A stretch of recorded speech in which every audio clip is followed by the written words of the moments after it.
কেনাবাসী বায়ে বড়াই কালিনী নই কুলে, কেনাবাসী বায়ে বড়াই এগোঠো গোকুলে। আকুল শরীর মোর বেয়াকুল মন, বাসির শবদে মো আওলাইল রন্ধন। কেনাবাসী বায়ে বড়াই সেনা কোন জনা, দাসী হইয়া তার পায়ে নিশিব আপনা। চর্যাপদের পর বাংলার রূপ ও প্রকৃতি কোন পথে পরিচালিত হয়েছিল তা জানার একমাত্র ঐতিহাসিক নিদর্শন শ্রীকৃষ্ণ কীর্তন কাব্য। এই শ্রীকৃষ্ণ কীর্তন কাব্যই আদি মধ্যযুগের প্রথম সাহিত্যিক নিদর্শন। শ্রীকৃষ্ণ কীর্তন কাব্য আবিষ্কার করেন বাংলা সাহিত্যের জহুরি বসন্ত রঞ্জন রায় বিদ্যুৎবল্লভ মহাশয়। 1909 খ্রিস্টাব্দে বাঁকুড়া জেলার বন বিষ্ণুপুরের অন্তর্গত কাকিল্লা গ্রামের শ্রী দেবেন্দ্রনাথ মুখোপাধ্যায়ের গোয়ালঘরের মাচা হতে শ্রীকৃষ্ণ কীর্তন কাব্যের পুঁথিটি আবিষ্কার করেন। আবিষ্কৃত পুঁথিটি তুলট কাগজে লেখা। পুঁথির আদ্যান্ত এবং মাঝের বেশ কয়েকটি পৃষ্ঠা খণ্ডিত হওয়ায় পুঁথিটির প্রকৃত নাম, কাব্যটির রচনাকাল এবং রচনাকারকের নাম পাওয়া যায়নি।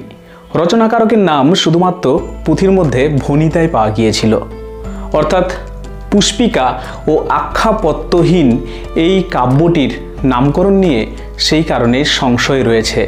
সংশয় রয়েছে রচনাকাল নিয়ে, সংশয় রয়েছে কবির প্রকৃত নাম নিয়ে। তুলট কাগজে লেখা এই পুঁথিটি 3টি হস্তাক্ষরে রচিত।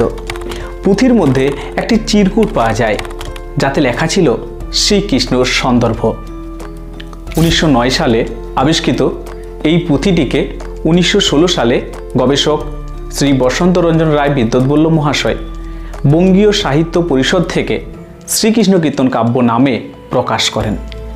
আবিষ্কৃত এই পুঁথিটির আখ্যাপত্য ও পুষ্পিকা অংশ নষ্ট হয়ে যাওয়ায় পুঁথিটির প্রকৃত নামকরণ কি হওয়া উচিত এই নিয়ে পণ্ডিতদের মধ্যে সংশয় রয়েছে। যদিও গবেষক বসন্ত রঞ্জন রায় বিদ্যুৎবল্লভ মহাশয় নামকরণ রেখেছেন শ্রীকৃষ্ণ কীর্তন কাব্য। এই সংশয় উঠে আসার কারণে পরবর্তীতে অর্থাৎ গ্রন্থটির 4র্থ সংস্করণের ভূমিকায় নামকরণ প্রসঙ্গের আলোচনা করে গবেষক বসন্ত রঞ্জন রায় বিদ্যুৎবল্লভ মহাশয় জানিয়েছেন, পুঁথির আদ্যান্তবিহীন খণ্ডিতাংশে কবির দেশকালাদির কথা দূরে থাকুক, পুঁথির নাম পর্যন্ত পাওয়া যায় নাই। কথিত হয় চণ্ডীদাস শ্রীকৃষ্ণ কীর্তন কাব্য রচনা করেন। পুঁথির প্রতিপাদ্য যে শ্রীকৃষ্ণের লীলা কীর্তন তাহাতে তর্কের অবসর নাই। অতএব গ্রন্থের শ্রীকৃষ্ণ কীর্তন নামকরণ অসমীচীন নয়। অর্থাৎ বসন্ত রঞ্জন রায় বিদ্যুৎবল্লভ মহাশয় তিনি নাম রাখলেন শ্রীকৃষ্ণ কীর্তন কাব্য। কিন্তু সমস্যার জন্ম হলো পুঁথির মধ্যে পাওয়া চিরকুট যেখানে লেখা ছিল শ্রীকৃষ্ণ সন্দর্ভ। এই বিষয়টিকে তুলে ধরে প্রথমে মোহাম্মদ শহীদুল্লাহ তিনি জানিয়েছেন, পুঁথির সঙ্গে রক্ষিত একটি আলগা কাগজের লেখায় বোধ হয় পুঁথিখানি বিষ্ণুপুরের রাজাদের গ্রন্থাগারে ছিল এবং তাহার নাম ছিল শ্রীকৃষ্ণ সন্দর্ভ। কিন্তু বসন্তবাবু পুঁথি সম্পাদনকালে তাহার নামকরণ করিলেন শ্রীকৃষ্ণ কীর্তন। ডক্টর অসিত কুমার বন্দ্যোপাধ্যায়ও এই প্রসঙ্গে জানিয়েছেন, রশিদে লিখিত শ্রীকৃষ্ণ সন্দর্ভ অর্থাৎ শ্রীকৃষ্ণ সন্দর্ভই আধুনিককালে শ্রীকৃষ্ণ কীর্তন বলিয়া প্রচলিত হইয়াছে। অপরদিকে গবেষক বিমান বিহারী মজুমদার মহাশয় কাব্যটির শ্রীকৃষ্ণ কীর্তন নাম রাখার ঘোর বিরোধিতা করেছেন এবং তিনি জানিয়েছেন এ যেন কানা ছেলের নাম পদ্মলোচন। তিনি কাব্যটির প্রকৃত নাম কি হওয়া উচিত সেই প্রসঙ্গে জানিয়েছেন, বসন্তবাবুর আবিষ্কৃত খণ্ডিত পুঁথির নাম রাধাকৃষ্ণের ধামালি বলিলে অধিকতর সঙ্গত হয়। কাব্যটির নামকরণের পাশাপাশি কাব্যটির রচনাকাল কোন সময় সেই নিয়েও সংশয় রয়েছে প্রচুর। গবেষক রাখাল দাস বন্দ্যোপাধ্যায় কাব্যটির লিপি পরীক্ষা করে জানিয়েছেন, কাব্যটি সম্ভবত 4র্থ শতাব্দীর প্রথমার্ধে বা সেই সময় পর্বে অনুলিখিত হয়ে থাকবে। পুঁথির মধ্যে প্রাপ্ত চিরকুটে একটি সন উল্লেখ করা ছিল, সেটি হলো 1089। ডক্টর অসিত কুমার বন্দ্যোপাধ্যায় 1089 সনকে 1089 মল্লাব্দ ধরে তিনি এই কাব্যটির সাল নির্ণয় করেছেন, অর্থাৎ রচনাকাল নির্ণয় করেছেন 1682 খ্রিস্টাব্দ। অপরদিকে ডক্টর সুকুমার সেন কাব্যটির রচনাকাল প্রসঙ্গে জানিয়েছেন কাব্যটি 1600 খ্রিস্টাব্দের কাছাকাছি সময়ে রচিত। অপরদিকে অপর একজন গবেষক যোগেশচন্দ্র রায় বিদ্যানিধি তিনি জানাচ্ছেন কাব্যটি 1550 খ্রিস্টাব্দের কাছাকাছি সময়ে রচিত। অর্থাৎ কাব্যটির রচনাকাল ঠিক কখন এই নিয়ে সংশয় রয়েছে। তবে সর্বাধিক গ্রহণযোগ্য যে মত সেটি হলো সুনীতি কুমার চট্টোপাধ্যায়ের মত। তিনি জানাচ্ছেন কাব্যটি পঞ্চদশ শতাব্দীর প্রথমার্ধে রচিত।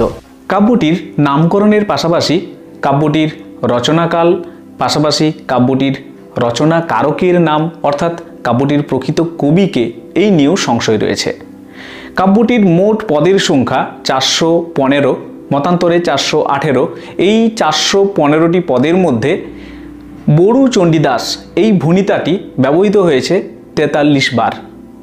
পাশাপাশি অনন্ত বড়ু চণ্ডীদাস এই ভণিতাটি ব্যবহৃত হয়েছে 7 বার। এই কারণে কেউ বলছেন এই কাব্যের যিনি কবি তিনি অনন্ত নামে পরিচিত। পাশাপাশি এই অনন্তকে কেউ বলছেন এটি কবির ছদ্মনাম, আবার কেউ বলছেন কবির প্রকৃত নাম চণ্ডীদাস। এইভাবে একাধিক মতের সমন্বয় দেখা গেছে এই কাব্যটির প্রকৃত কবির নামকরণ প্রসঙ্গে। অধ্যাপক অসিত কুমার বন্দ্যোপাধ্যায় কাব্যটির কবির নাম সম্পর্কে জানাচ্ছেন, কবির প্রকৃত নাম অনন্ত হলে তিনি কোনো না কোনো স্থলে শুধু অনন্তই ব্যবহার করতেন, অথচ ভণিতায় শুধু অনন্ত একবারও পাওয়া যায়নি। সুতরাং আমার মতে বড়ু চণ্ডীদাসই তার যথার্থ নাম, অনন্ত তার একটি অপ্রচলিত নাম হতে পারে। অর্থাৎ কাব্যটির যিনি কবি তিনি বড়ু চণ্ডীদাস। এই মতটি বেশি প্রচলিত। এই বড়ু চণ্ডীদাসের বড়ু শব্দটি এসেছে বটু থেকে, যার অর্থ ব্রাহ্মণ। তিনি শাক্তদেবী বাসুলির সেবক ছিলেন। বড়ু চণ্ডীদাসের বাড়ি বাঁকুড়া জেলার ছাতনা গ্রামে, মতান্তরে বীরভূমের নান্নুরে। কবির প্রণয়িনীর নাম রামী রজকিনী। চণ্ডীদাস সমস্যার সমাধান আজও সম্ভব হয়নি। গবেষক হরপ্রসাদ শাস্ত্রী, শ্রীকুমার বন্দ্যোপাধ্যায়, গোপাল হালদার প্রমুখের মত অনুসারে চণ্ডীদাস 3 জন। প্রথমজন যিনি দ্বিজ চণ্ডীদাস, প্রাক চৈতন্য যুগের কবি, যিনি পদাবলীর রচয়িতা। দ্বিতীয়জন বড়ু চণ্ডীদাস, ইনিও প্রাক চৈতন্য যুগের কবি, যিনি শ্রীকৃষ্ণ কীর্তন কাব্য রচনা করেন। তৃতীয়জন দীন চণ্ডীদাস, তিনি চৈতন্যোত্তর যুগের কবি, যিনি রচনা করেছেন পালাগান। এই হলো শ্রীকৃষ্ণ কীর্তন কাব্যের আবিষ্কার, প্রকাশকাল, রচনাকাল, কবির নাম, এই সমস্ত প্রাসঙ্গিক তথ্য। শ্রীকৃষ্ণ কীর্তন কাব্যের কাহিনী সম্পর্কে আমরা সংক্ষেপে আলোচনা করেছি, যে ভিডিওটি আশা করছি পাশে চলে এসেছে। তোমরা সেখানে ক্লিক করে আশা করছি পরবর্তী পর্বে অবশ্যই আমাদের সাথে থাকবে। আমাদের আলোচনাটি ভালো লাগলে অবশ্যই লাইক এবং বন্ধুদের মধ্যে শেয়ার করো। পাশাপাশি চ্যানেলে নতুন হলে চ্যানেলের সাবস্ক্রাইব অপশনে ক্লিক করে চ্যানেলটিকে আপন করে নাও। ভালো থাকো, পড়াশোনাতে থাকো। ধন্যবাদ।